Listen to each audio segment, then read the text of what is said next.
ผลงานของฝนตกเมื่อคืนนี่พี่น้องหลังฝนตกมักม่วง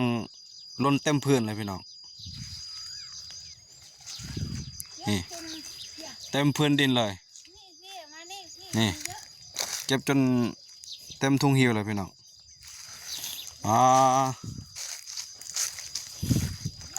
3-4กินพี่น้องคน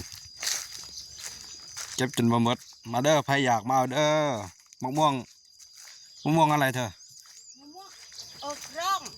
มะม่วงเอิกล่องพี่น้องนี่มีกี่ลูกลูกใหญ่ๆคนเสียดายเด้คนเยอะเลยเต็มพี่น้องเลยไม่ไหวครับหิวเมื่อพี่น้องมือเฮ็ดมะม่วงแผ่น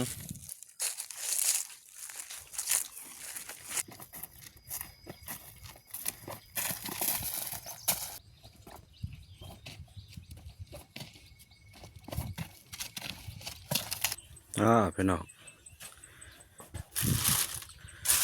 ลายก็ดอกนี่หน่วยงามๆลูกงามๆ